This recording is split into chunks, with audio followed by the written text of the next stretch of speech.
Why teach about cultural regions? Why teach about cultural regions?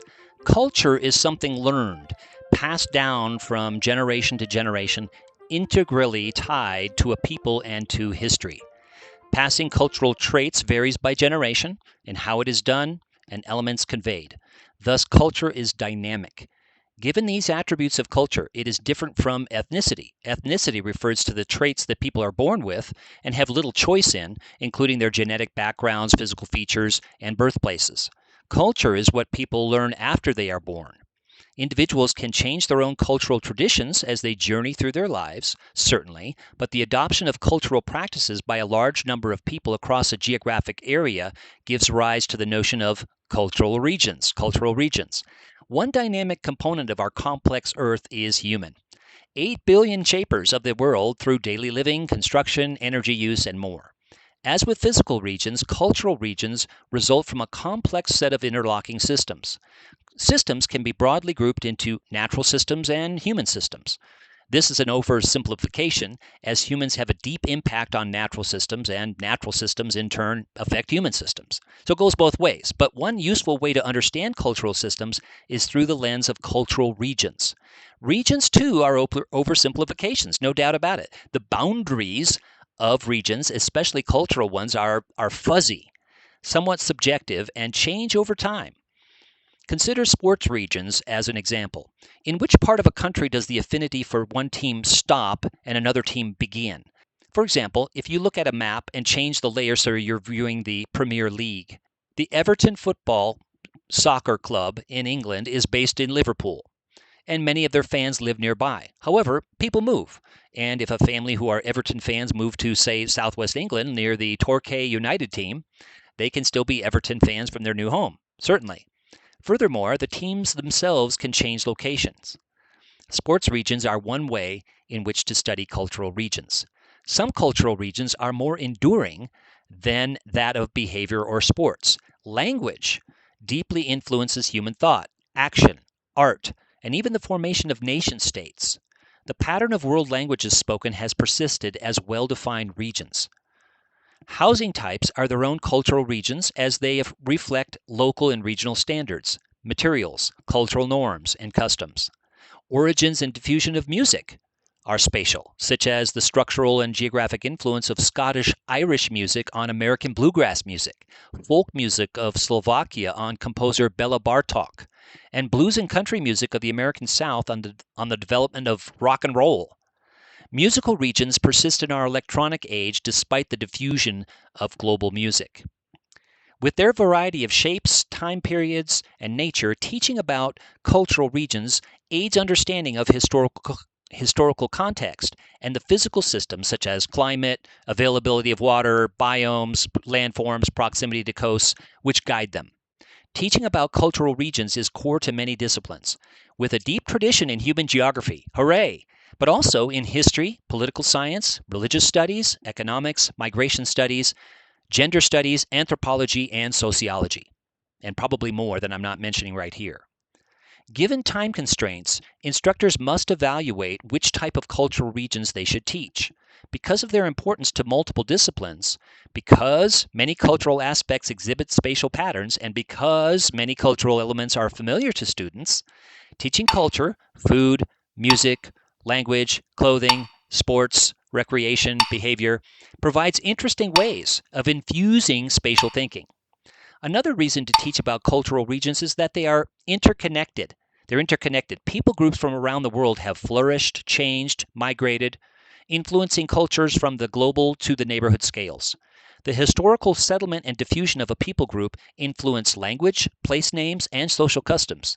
Religious practices are influenced by past and present diffusion through migration.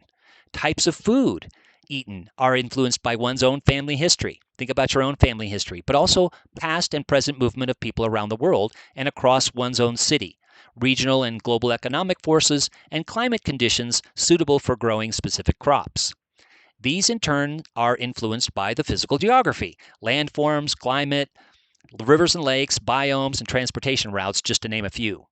With so many humans on planet Earth, customs, behaviors, attitudes, and habits of people also have enormous impacts on the environment. Given that all resources that humans use to express their cultural identity are taken directly from the natural world, such as clothing, which must be grown and/or manufactured, physical regions and systems influence cultural systems and regions as well. As conservation issues are tied to behaviors and attitudes, and as businesses seek sustainable solutions nowadays, which is a good thing, cultural regions and systems can be taught in business courses, including risk assessment, asset management, and supply chain management. Culture is influenced by a combination of factors and forces core to spatial thinking. It's a complex thing, but worthy of teaching. Favorable climate, soil, and water conditions enabled humans to flourish and thus influenced the blossoming of culture in its many, many forms. Cultural geography studies take many forms, scales, and aspects, including cultural hegemony, cultural assimilation, cultural imperialism, sexuality and space, feminist geography, black geography, and cultural geography and ecology, among others. There is no single definition for culture. It is a set of symbolic resources that help people make sense of the world around them, as well as a manifestation of power relations between different groups and structures through which social change is constrained and enabled. Wiley, 2016, is where I got that definition. Cultural regions can be used as a lens to explore other topics in the book that I just wrote called Teaching Spatial Thinking through GIS, as one example. Culture is reflected in people's diversity and number, influenced by physical environment, requires natural resources, influenced by hazards, tied to health, environmental justice, and business issues, and is impacted by and conversely impacts current events, all of which are included in that book that I just mentioned in different chapters. Students are encouraged to consider these linkages through the tools and data presented in those chapters. Using GIS to enhance instruction about cultural regions. Let's explore that for a moment.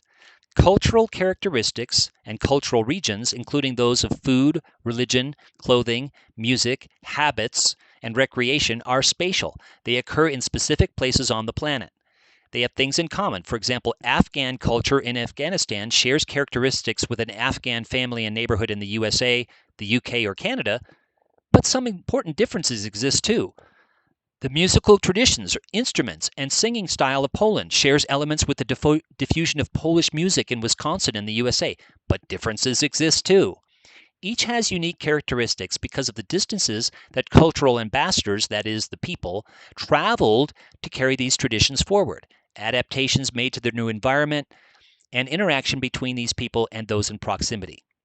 Because of the spatial nature of these cultural regions, and because they can be better understood through the themes of movement, region, human-environment interaction, location, and place, they can be effectively taught through GIS tools. Now, how can GIS be used to teach core content about cultural characteristics and regions? How can GIS be used to enhance skill building through investigating data in problem-solving environments? And contexts. How can teaching cultural regions with GIS empower students and foster career pathways by using the same geospatial tools that professionals use every day on the job? These tools include maps, analytical tools, data services, including vector and raster data, and satellite imagery. Symbolizing, classifying, and projecting maps. Image analysis, creating web mapping applications such as dashboards and story maps, and collecting data in the field that can be readily mapped and analyzed. Instructors have a plethora of GIS tools, interactive maps, and data sources with which to teach about these kinds of regions and other regions in ways that are more dynamic and interesting, connected to many themes and subjects as never before. Human observations, behavior, and demographics are increasingly geocoded to real-world coordinates. Some observations have location privacy implications which provide a springboard for deep classroom discussions. The number of cultural layers in GIS lags behind physical layers, but they are increasing together with qualitative analysis tools and methods. Other elements can supplement investigations, such as flags, language, audio, sound clips, ground photographs, music, books important to that culture, recipes, techniques of weaving and painting, and more. Maps and data sources available to instructors and learners in a GIS environment include those on language, religion, housing type, clothing, food, expenditures, behaviors, and demographic characteristics, down to the neighborhood level in many cases. Tools include 2D and 3D spatial analysis tools for changes in these regions to be examined past, present, and future. GIS analysis tools allow cross-cutting themes to be studied holistically via maps combining data across multiple themes, web mapping applications such as swipe maps, animations, infographics, and other visualizations. Aligned with this book's content and the lessons that I articulate here in these videos, the chapter about cultural regions in that Teaching Spatially with GIS book of mine features fascinating tools and data sources, modeling ways instructors can teach in a GIS environment. These represent only a subset of the many tools and data sets available, all of which continue to expand. That's the good news. Instructors and students are encouraged to explore these tools, data, and methods in deeper ways and connect these cultural regions with other facets of the social and natural world, such as health, climate, and population change. Thanks.